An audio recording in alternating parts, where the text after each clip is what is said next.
காலையில் ஒரு 4:00 வீட்டிலேருந்து கிளம்பி நாங்கள் எல்லாருமே இப்போ கோவிலுக்கு போகிறோம். நாங்கள் எந்த கோவில் போகிறோம்னா, எங்களோட குலதெய்வ கோவிலுக்கு தான் போகிறோம்.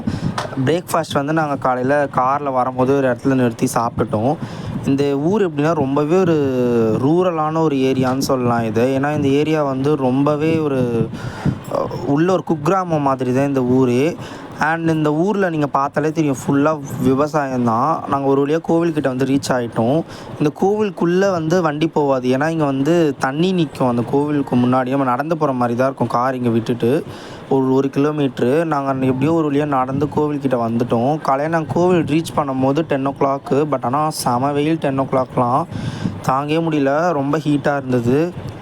வந்துட்டு பொங்கல்லாம் வச்சுட்டு சாமிலாம் கும்பிட்டுட்டோம். நான் கருவறையில் இருக்க சாமி ஃபோட்டோ எடுக்கலை. ஏன்னா அது வந்து ஃபோட்டோ எடுக்கக்கூடாது அப்படின்றதுனால. இங்கே ரொம்பவே அமைதியாக நீட்டாக ப்ளசண்ட்டாக இருக்கும் இந்த கோவில். நம்மளுக்கு ரொம்ப கச்ச கச்சா அப்படின்லாம் இருக்காது. ரொம்ப நீட்டாக இருக்கும். இந்த கோவிலோட இன்னொரு ஸ்பெஷாலிட்டி என்னென்னா, இந்த சாமிக்கு கூரை கிடையாது. இந்த ஆலமரம் தான் கூரை. இந்த ஆலமரம் ஒரு 2000 வருஷத்துக்கு மேலேயே பழமையான ஒரு மரம் இது. ஆனால் உங்களுக்கு இந்த மரத்தை பார்த்தாலே தெரியும், இது எவ்வளோ வேர் விட்டுருக்கு பாருங்கள்.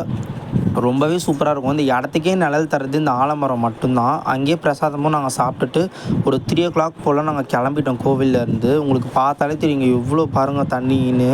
இந்த தண்ணிலாம் ரொம்ப ஆழமாக இருக்கும். இந்த தண்ணியில் மீன் பிடிப்பாங்க, குளிப்பாங்க, துணி துவைப்பாங்க, எல்லாமே பண்ணுவாங்க.